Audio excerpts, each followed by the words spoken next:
Greetings, everybody. This time I will bring you to the amazing world of atherosclerosis.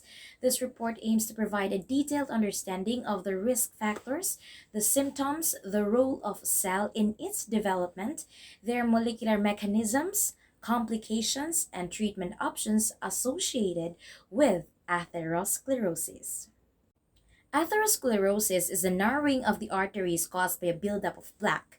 Arteries are the blood vessels that carry oxygen and nutrients from your heart to the rest of your body.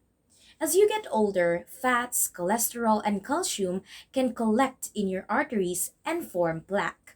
The buildup of plaque makes it difficult for blood to flow through your arteries. This buildup may occur in any artery in your body, including around your heart, legs, brain, and kidneys. It can result in a shortage of blood and oxygen in various tissues of your body. Pieces of plaque can also break off, causing a blood clot. And without treatment, atherosclerosis can lead to heart attack, stroke, or heart failure, among other conditions. And did you know atherosclerosis is a form of arteriosclerosis, otherwise known as hardening of the arteries? The terms atherosclerosis and arteriosclerosis are sometimes used interchangeably, but they represent slightly different conditions. Arteriosclerosis is the condition of the arterial walls where there is a development of thickness and hardening, and atherosclerosis is a type of this condition where there is a significant plaque buildup. Most symptoms of atherosclerosis don't show up until a blockage occurs.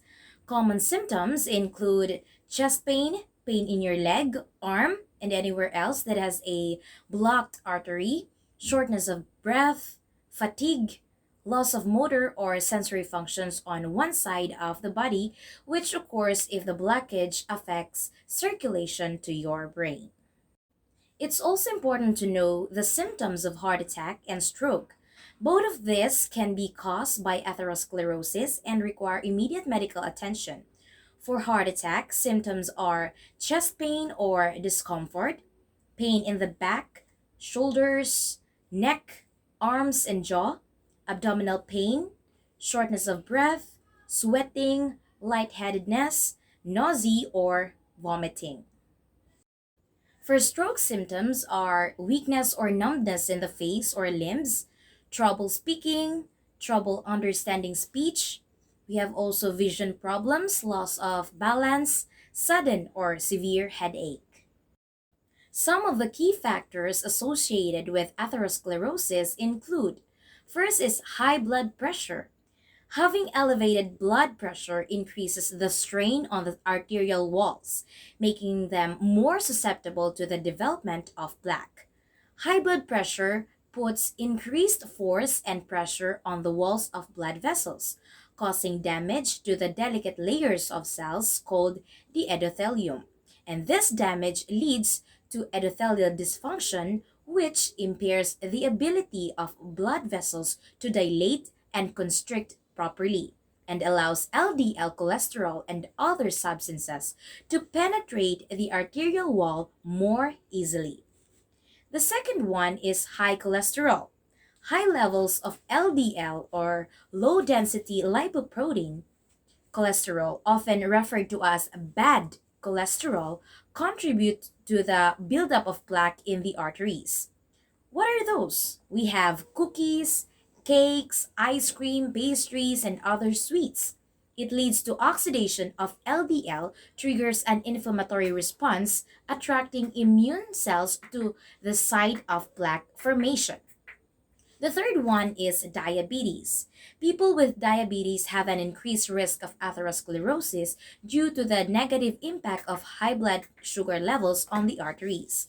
Diabetes is associated with high levels of circulating cholesterols and triglycerides, further contributing to the buildup of plaque in the arteries. Moreover, diabetes also promotes inflammation and oxidative stress, which are processes that can exacerbate atherosclerosis. The fourth one is unhealthy diet. Consuming a diet high in saturated fats, trans fats, and cholesterol increases the risk of developing atherosclerosis. For exemplification, butter, biscuits, sausages, bacon, and cheese. These substances contribute to the high levels of LDL, or the low density lipoprotein cholesterol, which can lead to plaque buildup in the arteries. The last one is the risk of atherosclerosis with age. Because as people get older, the arteries may become less flexible and more prone to plaque buildup.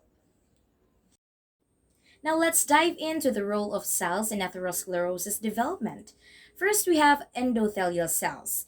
In the picture, the arterial wall consists of three layers: the adventitia, the media, and the intima, where the early stages of atherosclerosis begin at normal concentration in the blood. LDL molecules can pass in and out of the intima. However, when in excess, these molecules can accumulate within the subendothelial cell layer, where they become highly susceptible to oxidation. This results in the formation of oxidized LDL molecules, which are toxic and consequently trigger an inflammatory response. Endothelial cells in the intima respond by increasing their expression of various leukocytes, adhesion molecules, particularly the VCAM1 on its cell surface. The question is why LDL molecules can easily pass in the intima. Endothelial cells line the inner surface of blood vessels, forming a barrier between the bloodstream and the arterial wall. When the endothelium becomes dysfunctional, as in the case in atherosclerosis, it loses its ability to regulate the passage of substances between the blood and the arterial wall. This dysfunction leads to increased permeability of endothelial layer, allowing molecules to penetrate into the intima. Second is macrophages. Local tissue also secretes several chemokines that directs monocyte to the site of inflammation. Monocytes adhere to VCAM1 and then migrate between the intact endothelial cells in order to penetrate into the tunica intima. Once resident in the intima, the monocytes acquire the characteristics of the tissue macrophage, which then engulf the trapped oxidized LDL molecules. This process gives rise to an arterial foam cell in which the macrophage becomes so packed with fatty droplets that they look foamy under a microscope. Third is smooth muscle cells.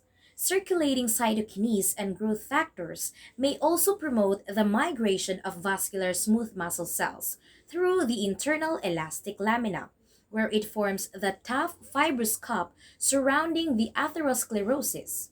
This plaque results in the narrowing of the vessel and can potentially rupture or mubuto, causing the release of tissue factors that may result in the formation of a blood clot. Once blood flow to the heart is reduced by stenosis or blocked by a thrombotic occlusion, this can result in a serious cardiovascular event. T lymphocytes, also known as T cells, are a type of immune cell that play a significant role in the development and progression of atherosclerosis. T lymphocytes are an important component of the immune response in atherosclerosis. When the inner lining of the blood vessel or the endothelium becomes damaged or injured, it leads to the recruitment of T lymphocytes to the site of inflammation. T lymphocytes release inflammatory molecules called cytokines, which further promote the recruitment of other immune cells and contribute to the progression of plaque formation. The cell biology of atherosclerosis involves a complex interplay between endothelial cells, monocytes, smooth muscle cells, and T lymphocytes. The chronic inflammation triggered by endothelial dysfunction leads to the recruitment and activation of monocytes, which differentiate into macrophages and foam cells. Smooth muscle cells contribute to the plaque formation and stability, while the T lymphocytes play a role in immune activation and plaque destabilization. Now let's move to their molecular mechanisms. First is lipid accumulation and oxidation. When we eat food, our bodies break down the fats in the food into smaller molecules called lipids. These lipids serve various important functions in our body, like providing energy and building cell membranes. However, if we consume more fats than our body's needs, the excess lipids can start accumulating in different parts of our body, including our arteries. In the case of lipid accumulation and oxidation in atherosclerosis, the excess fats mainly consist of cholesterol and triglycerides. These fats can build up in the walls of our arteries, which are the blood vessels that carry oxygenated blood throughout our body. Now, when there is too much bad cholesterol known as low density lipoprotein or LDL in our bloodstream, it can enter the walls of our arteries through special cells called endothelial cells that line the inner walls of our blood vessels. Once inside the arterial walls, the LDL can undergo certain chemical changes, particularly oxidation. Oxidation happens when the LDL reacts with oxygen or other reactive molecules in our body. This oxidized LDL becomes more harmful, triggering an inflammatory response. As a result of this inflammation, immune cells called macrophages are attracted to the site of injury. So the macrophages are like the security guards of our body, responding to threats and helping the healing process. In the case of atherosclerosis, they engulf the oxidized LDL particles, forming what are known as the foam cells. These foam cells are characteristics feature of early atherosclerotic plaques. Cytokines are small proteins that act signaling molecules, allowing cells to communicate and coordinate immune responses. They are produced by immune cells, such as macrophages and lymphocytes, and play key roles in inflammation, immune cell activation, and immune homeostasis. One of the important molecular mechanisms involved in cytokine signaling is the Janus kinase or JAK signal transducer and activator of transcription or the STAT pathway. Cytokinase bind to specific receptor molecules on the cell surface, which activate JAKs. These JAKs then phosphorylate STAT proteins, allowing them to translocate to the nucleus and regulate gene expression. This signaling pathway is crucial for the production of various pro-inflammatory cytokines, such as interleukin 6 or IL-6 and tumor necrosis factor alpha, the TNFA. Another essential mechanism in inflammatory pathway is the nuclear factor kappa or the NFKB signaling pathway. NFKB signaling pathway is a transcription factor that regulates the expression of numerous genes involved in inflammation. Immune responses and cell survival in response to various stimuli such as cytokinase, toll-like receptor activation, or oxidative stress, and FKB is activated and translocate to the nucleus to induce the synthesis of pro-inflammatory mediators, including cytokinase, chemokinase, and adhesion molecules. Cell signaling involves the transmission of information from the outside to the inside of a cell, evoking specific responses. The process is initiated by cell surface receptors that utilize four distinct molecular mechanisms for transmembrane signaling. These mechanisms include the activation of enzymes such as protein kinases or phosphatases, which mediate the biological response.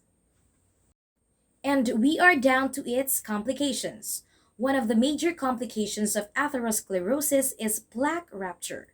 Plaque rupture occurs when the fibrous cup of an atherosclerotic plaque in an artery becomes weak and vulnerable. If the plaque ruptures, The contents of the plaques, including cholesterol and inflammatory cells, are exposed to the bloodstream. This triggers a cascade of events that can lead to the formation of blood clots or thrombosis within the artery. When a blood clot forms at the site of plaque rupture, it can partially or completely block the artery. This can result in reduced blood flow to the affected organ or tissue. If the blood flow is completely blocked, it can lead to the tissue ischemia or the lack of oxygen, and tissue death or infarction. For example, if a blood clot blocks a coronary artery supplying blood to the heart muscle, it can cause a heart attack or myocardial infarction. Similarly, if a blood clot blocks an artery in the brain, it can result in a stroke. The process of thrombosis in atherosclerosis involves the interaction between the plaque and the components of the blood, such as platelets and clotting factors. The plaque can cause damage to the lining of the artery, exposing the underlying tissue and activating the clotting cascade.